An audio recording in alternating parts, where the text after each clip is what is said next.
नमस्कार, India news Haryana देख रहे हैं आप। मैं हूं आपके साथ वर्षा राय। बुलेटिन की शुरुआत करेंगे फटाफट खबरों से। विधानसभा चुनावों के पहले उत्तर प्रदेश के लिए आज एक और बड़े तोहफे का दिन है। पीएम मोदी आज यूपी के सबसे पहले एक्सप्रेसवे का शिलान्यास करेंगे।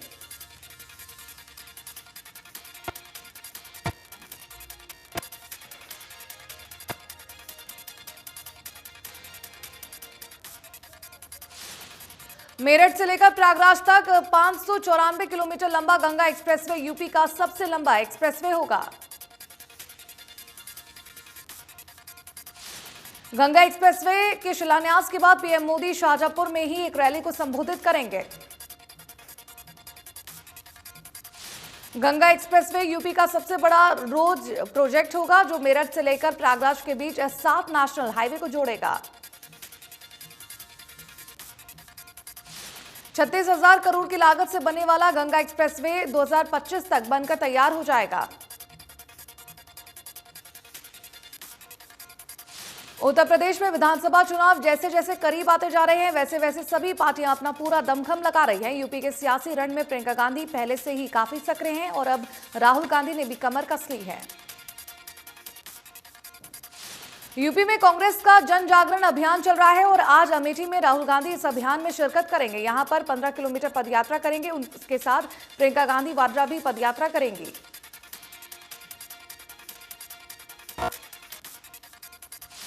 किसान नेता गुरनाम सिंह चढ़ूनी ने राजनीति में दोबारा आने का फैसला किया है। गुरनाम सिंह चढ़ूनी आज अपनी नई राजनीतिक पार्टी बनाने का ऐलान करेंगे।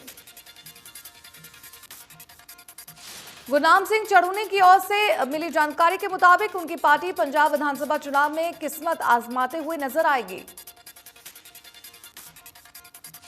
गुरनाम सिंह चढ़ूनी मिशन पंजाब के तहत पंजाब की खेती किसानी के अलावा दूसरे मुद्दों पर भी आवाज उठा रही है। उनका मानना है कि राजनीतिक में बदलाव करने के लिए सिर्फ आंदोलन से काम नहीं चलेगा।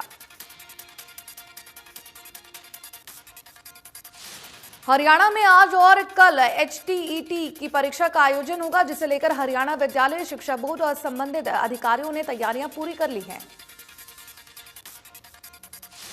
हरियाणा विद्यालय शिक्षा बोर्ड के अध्यक्ष डॉक्टर जगबीर सिंह ने बताया कि इस साल HTET परीक्षा में प्रदेश के 291 परीक्षा केंद्रों पर कुल 1,87,951 परीक्षार्थी परीक्षा देंगे। आज PGT की परीक्षा सायकालीन सत्र में 3 बजे से लेकर 5:30 तक होगी, जिसमें 242 परीक्षा केंद्रों पर 70,733 अभ्यर्थी परीक्षा देंगे। वहीं 19 दिसंबर को सुबह 10 बजे से 12:30 तक TGT की परीक्षा होंगी, जिसमें 267 परीक्षार्थी केंद्रों पर 77,510 अभ्यर्थी परीक्षा देंगे। वहीं कल सायकालीन सत्र में 3 बजे से लेकर 5:30 बजे तक PRT की परीक्षा में 140 परीक्षा केंद्रों पर 39,708 अभ्यर्थी परीक्षा देंगे।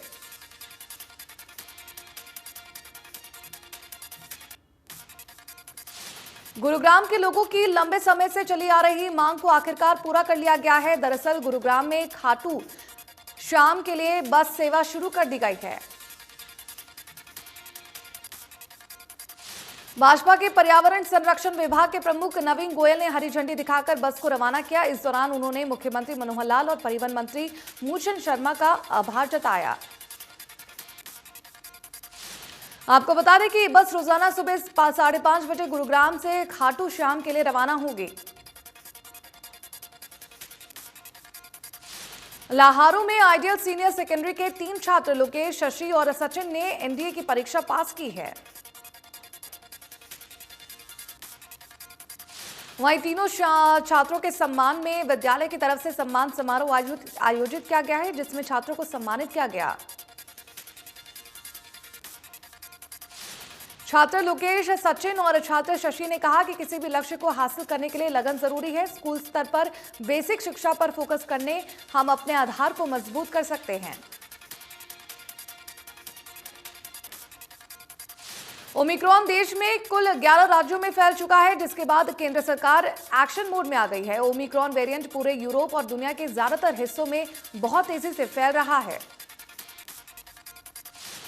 ओमिक्रॉन का खतरा हर दिन बढ़ता जा रहा है। देश में ओमिक्रॉन की संख्या 113 हो गई है। महाराष्ट्र में अब तक ओमिक्रॉन के 40 मामले मिल चुके हैं। स्वास्थ्य विभाग लोगों से कोरोना गाइडलाइन का पालन करने की अपील कर रहा है। देश में कोरोना का कहर जारी है, जहां राजस्थान में ओमिक्रॉन के 17 मामले सामने आ चुके हैं। यूपी में भी ओमिक्रॉन वेरिएंट ने दस्तक दे दी है। गाजियाबाद जिले में ओमिक्रॉन के 2 पॉजिटिव मामले सामने आए हैं। दिल्ली में ओमिक्रॉन के 2 नए मामले मिले हैं, जिसके बाद राज्य में नए वेरिएंट के 22 मामले हो गए हैं। तेलंगाना में ओमिक्रॉन के 8 मामले सामने आ चुके हैं, जिसके बाद राज्य सरकार ने सभी से कोविड गाइडलाइन का पालन करने की अपील की है। केरल में ओमिक्रॉन के 7 मामले सामने आ चुके हैं, जिसके बाद राज्य सरकार कोरोना के प्रति सख्त हो गई है। कर्नाटका में ओमिक्रॉन के 5 मामले सामने आ चुके हैं, जिसके बाद लोगों से कोरोना गाइडलाइंस का पालन करने की अपील की जा रही है। देश में कोरोना के 7,145 नए मामले सामने आ चुके हैं और 289 मरीजों की मौत हो चुकी है। कोरोना वायरस का साया मिस वर्ल्ड 2021 के ग्रैंड फिनाले इवेंट पर भी पड़ गया है। कंटेस्टेंट और मॉडल मानसा समेत 17 लोग कोरोना पॉजिटिव पाए गए हैं। दिल्ली में ओमिक्रॉन के बढ़ते मामलों के बीच गुरुग्राम में भी चिंता बढ़ने लगी है। इस दौरान जिला प्रशासन और स्वास्थ्य विभाग ने ओमिक्रॉन से निपटने की पुख्ता तैयारियां कर ली हैं। स्वास्थ्य विभाग ने कोविड-19 मरीजों के लिए 6,000 बेड सुनिश्चित कर दिए हैं। वहीं जिला प्रशासन ने शहर में बढ़ाए 9 कंटेनमेंट जोन। वैक्सीनेशन की रफ्तार को लगातार बढ़ा दिया गया है। शहर की 98% आबादी को वैक्सीन की पहली और दूसरी डोज लगाई गई है। ओमिक्रॉन के खतरे के बीच भीड़भाड़ वाले इलाकों में लोग बगैर मास्क और सोशल डिस्टेंसिंग के नजर आ रहे हैं। हिसार की उपायुक्त डॉक्टर प्रियंका सोनी ने कोविड-19 की तीसरी संभावित लहर के मद्देनजर खाप प्रतिनिधियों के साथ बैठक की। उपायुक्त डॉक्टर प्रियंका सोनी ने कहा कि जिले के जिन गांवों में वैक्सीनेशन की रफ्तार धीमी है, वहां के लोगों को वैक्सीनेशन के लिए प्रेरित करें ताकि ओमिक्रॉन वेरिएंट के खतरे को कम किया जा सके। उपायुक्त डॉक्टर प्रियंका सोनी ने बताया कि जिले में 13,19,094 व्यक्तियों को वैक्सीन की डोज देने का लक्ष्य रखा गया है, जिसमें से 10,38,096 व्यक्तियों को वैक्सीन की प्रथम डोज और 5,20,960 व्यक्तियों को वैक्सीनेशन की दूसरी डोज दी जा चुकी है। यमुनानगर में सरस्वती किनारे गांव में प्राचीन सिक्के और बाकी सामान का मिलना लगातार जारी है। कुछ दिन पहले जहां संध्या गांव में कुछ सिक्के मिले थे, वहीं फिर से प्राचीन सिक्के और मूर्तियां पाई गई हैं, जिसे ग्रामीणों ने सरस्वती हेरिटेज विकास बोर्ड के डिप्टी चेयरमैन को सौंपा है। डिप्टी चेयरमैन ने बताया कि सरस्वती का इतिहास बहुत पुराना है। उन्होंने बताया कि इस बारे में उपायुक्त को लिखा गया है कि वह इस इलाके को प्रोटेक्ट करें और लोगों से भी अपील की गई है कि इस इलाके से जो भी सामान मिला है उसे सरकार को सौंप दें। करनाल में रिजर्व फॉरेस्ट में खड़े सैकड़ों हरे पेड़ों को वन विभाग के कर्मचारियों ने अवैध तरीके से काटकर बेच दिया। पेड़ों की कटाई के लिए विभाग से अनुमति नहीं ली गई। फॉरेस्ट विभाग ने मामले की उच्च स्तरीय जांच शुरू कर दी है। जंगल से पेड़ों की अवैध कटाई के आरोपी में घिरे फॉरेस्ट गार्ड को सस्पेंड कर दिया है, जबकि वन दरोगा और रेंज ऑफिसर के खिलाफ भी विभागीय एक्शन लिया गया है। ग्रामीणों की शिकायत के बाद वन विभाग हरकत में आया है। बड़े क्षेत्र में फैले इस रिजर्व फॉरेस्ट में कई तरह के हजारों वन जीव हैं। सिरसा के रंगड़ी रोड पर अवैध निर्माण को लेकर नगर योजनाकार विभाग की टीम ने कार्रवाई की है। जेसीबी की मदद से रंगड़ी रोड और बेगू रोड पर अवैध निर्माण किया गया। डीटीपी राज्य कीर्ति के नेतृत्व में विभाग की टीम रंगड़ी रोड पर पहुंची। यहां लकड़ी के आरे बने हुए हैं। इन आरों पर कुछ समय पूर्व नोटिस जारी किए गए थे, लेकिन इन्हें कोई कार्रवाई नहीं हुई। टीम ने अभियान शुरू करते हुए रंगड़ी रोड और बेगू रोड पर बने करीब 1 दर्जन अवैध निर्माणों को ढहाने की प्रक्रिया शुरू कर दी है। गोला चीका में किश्ती अखाड़ा गिराए जाने से युवाओं में नाराजगी देखने को मिली। खिलाड़ियों ने एसडीएम कार्यालय के सामने प्रदर्शन कर नारेबाजी की। बीते दिनों प्रशासन ने पहलवानों के अखाड़े को गिरवा दिया था। खिलाड़ियों ने प्रशासन से कुश्ती अखाड़े के लिए जगह उपलब्ध कराने की मांग की। कुरुक्षेत्र में अंतर्राष्ट्रीय गीता महोत्सव के मौके पर ब्रह्म सरोवर के पावन तट पर प्रवासी पक्षियों ने दस्तक दी। पक्षी विशेषज्ञों का कहना है कि इस बार मौसम परिंदों के अनुकूल होने के संकेत मिल रहे हैं, जिससे बड़ी संख्या में परदेसी पक्षियां यहां आ रहे हैं। प्रदेश के सरकारी और प्राइवेट विद्यालयों के समय में बदलाव हुआ है। 20 दिसंबर से छात्रों के लिए स्कूल का समय सुबह 10 बजे से 2 बजे तक हो गया है, जबकि अध्यापकों को 9:30 बजे पहुंचना होगा। हरियाणा में स्कूल शिक्षा निदेशालय ने सभी शिक्षा अधिकारियों को ये आदेश जारी किए। भिवानी में प्राइवेट स्कूल वेलफेयर एसोसिएशन ने 134 ए के तहत दाखिल करने के साफ इनकार कर दिया है। कहा कि बच्चे का दाखिला नहीं किया जा सकेगा। दिल्ली में मामूली स्तर पर घटे प्रदूषण को देखते हुए स्कूलों को आज से कक्षा 6 से 12 तक के लिए फिर से खोलने की अनुमति दी गई है। दिल्ली में 27 दिसंबर 2021 से जूनियर क्लासेस के लिए ऑफलाइन कक्षाएं शुरू की जाएगी। स्कूल प्रदूषण को बढ़ते देखते हुए बंद किए गए हैं, जिन्हें अब दोबारा खोला जा रहा है। ओमिक्रॉन के खतरे को ध्यान में रखते हुए कोविड गाइडलाइंस लागू रहेंगी। फेस मास्क हर समय पहनकर रखना होगा। फरीदाबाद में एक महिला की कानून के विरोध की गई नाजायज गिरफ्तारी मामले में सुप्रीम कोर्ट के वकील, पद्मश्री अवॉर्डी सामाजिक संगठन के लोग अब पीड़िता को न्याय दिलाने के लिए सामने आ गए हैं।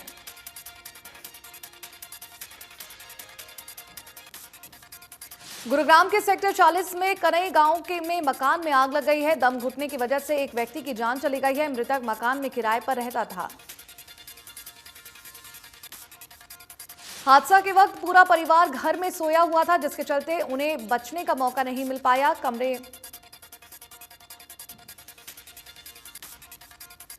हिसार के जिंद भिवानी हाईवे पर चल रहे कंटेनर में अचानक धुआं उठने लगा और देखते देखते आग लग गई, लेकिन ड्राइवर की सूझबूझ से उसकी जान बच गई। जब ड्राइवर को आग का पता लगा तो उसने ट्रक को बास गांव के जॉइन में उतार दिया और खुद भी पानी के अंदर कूद गया। गुरुग्राम में पुलिस ने करोड़ों की चोरी करने वाले मास्टरमाइंड डॉक्टर सचिंदर नवल का और एक और साथी को गिरफ्तार किया है। पुलिस जानकारी के मुताबिक करोड़ों की चोरी मामले में 16 आरोपियों को गिरफ्तार कर लिया जा चुका है। चरखी दादरी में देह व्यापार के शक के चलते चरखी दादरी पुलिस ने डीएसपी बली सिंह के नेतृत्व में होटल पर रेड मारी है। वहीं तकरीबन आधा दर्जन जोड़ों को पुलिस ने हिरासत में लिया है। पुलिस की गाड़ी में बिठाकर युगल जोड़ों को पुलिस अपने थाने ले गई। गृह एवं स्वास्थ्य मंत्री अनिल विज के आदेश पर पुलिस ने प्रदेश भर में नशाखोरी के खिलाफ विशेष अभियान चलाया है। इस दौरान पुलिस ने 100 लोगों को गिरफ्तार किया और एनडीपीएस एक्ट के तहत 98 एफआईआर दर्ज की। वहीं गुरुग्राम में 72 जगहों पर 9 टीम बनाकर रेड की गई है, जिसमें 9 किलो 49 ग्राम नशीले पदार्थ बरामद किए गए हैं। नू पुलिस ने एंटी नार्कोटिक सेल नू और अपराध जांच शाखा तावड़ू ने टीम गठित कर नशा विरोधी अभियान चलाया। टीम ने तावड़ू क्षेत्र में 2 नशा तस्करों से 402 ग्राम हेरोइन सहित एक मोटरसाइकिल जब्त कर 2 लोगों को गिरफ्तार किया है। रतिया की बुडलाजा रोड पर उस वक्त हड़कंप मच गया जब नदी में एक बुजुर्ग महिला का शव मिला, जिसके बाद नदी पर लोगों का जमावड़ा लग गया। मामले की सूचना मिलते ही पुलिस टीम मौके पर पहुंची और लोगों की मदद से महिला का शव बाहर निकाला गया। पुलिस ने महिला के शव की शिनाख्त कर दी है। जांच अधिकारी टेकचंद ने बताया कि मृतक महिला वार्ड नंबर 3 निवासी थी और 11 दिसंबर को महिला के परिजनों ने पुलिस थाने में गुमशुदा की रिपोर्ट लिखवाई थी। फरीदाबाद में 8वीं के छात्र का शव मिलने के बाद डबुआ इलाके के लोगों ने सिविल अस्पताल बादशाह खान की मोर्चरी पर हंगामा किया। बीती 13 दिसंबर से छात्र एक नंबर मार्केटिंग से लापता था। मामले के जांच अधिकारी जमशेद खान पर जांच में लापरवाही बरतने के गंभीर आरोप लगाए गए। हिसार के गांव मिरका में खेत में पानी की मोटर चोरी के शक में दबंगों द्वारा 32 वर्षीय विनोद की पीट कर हत्या मामले में परिजनों ने सिविल अस्पताल में जमकर हंगामा काटा। पुलिस ने इस मामले में 12 और लोगों को नामजद किया है। साथ ही इस मामले में अब अपहरण की धारा 365 और षड्यंत्र बनाकर मारपीट करने की धारा 130 भी जोड़ी गई है। फरीदाबाद नगर निगम द्वारा चलाए जा रहे स्वच्छता अभियान के तहत अतिक्रमण भी हटाया जा रहा है, लेकिन रेहड़ी पर पटरी लगाकर अपनी बसर गुजारने पर संकट खड़ा हो गया है।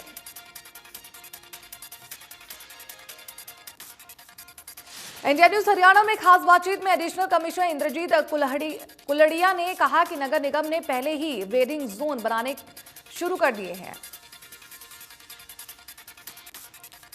उन्होंने कहा कि जितने भी रेहड़ी पटरी वाले हैं उनकी भी लिस्टिंग कर ली गई है। उन्हें जल्द से जल्द क्षेत्र में अलग अलग उपलब्ध कराए दिए जाएंगे। निगम पूरी तरह से उन लोगों के साथ है। भिवानी में ठंड के साथ कोहरे की चादर भी नजर आ रही है। धुंध की वजह से सड़कों पर वाहन चालकों और स्कूली बच्चों को भी परेशानी हो रही है।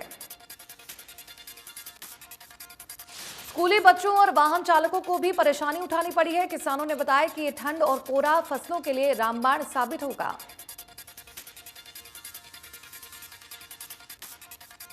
सिरसा में घना कोहरा बढ़ने से विजिबिलिटी बहुत कम हो गई है। सड़कों पर वाहनों की रफ्तार कम देखने को मिली है। साथ ही तापमान में भी गिरावट देखने को मिली।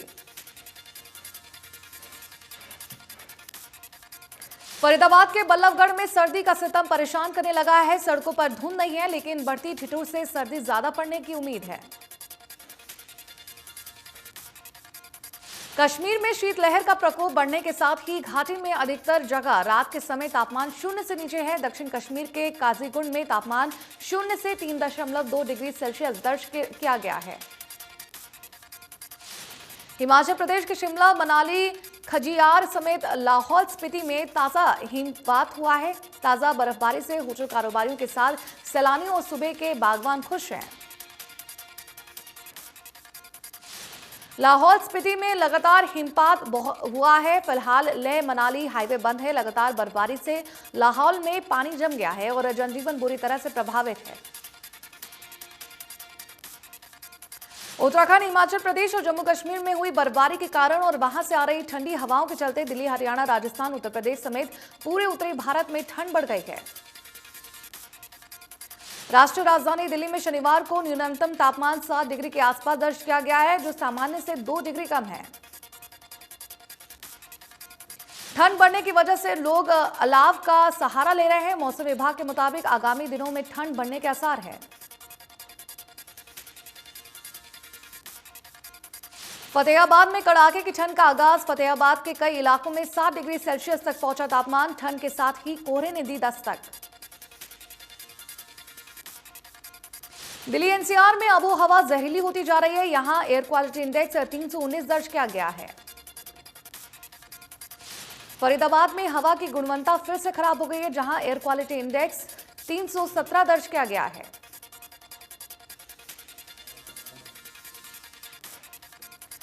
रोहतक में एयर क्वालिटी इंडेक्स 313 दर्ज किया गया है, जहां दमा के मरीजों को सांस लेने में दिक्कत हो रही है। भिवानी में एयर क्वालिटी इंडेक्स 233 दर्ज किया गया है, जहां लोगों को आंखों में जलन की शिकायत हो रही है। सोनीपत में एयर क्वालिटी इंडेक्स 256 के पार दर्ज किया गया है, जहां लोगों को सांस लेने में परेशानी हो रही है।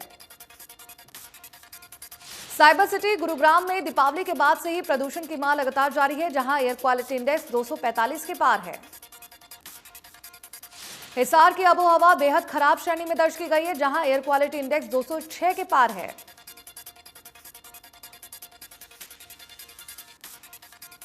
फिल्म 83 24 दिसंबर को सिनेमाघरों में दस्तक देने वाली है। फिल्म के लीड रोल में रणवीर सिंह और दीपिका पादुकोण हैं। वहीं फैंस को इस फिल्म का बेसब्री से इंतजार है।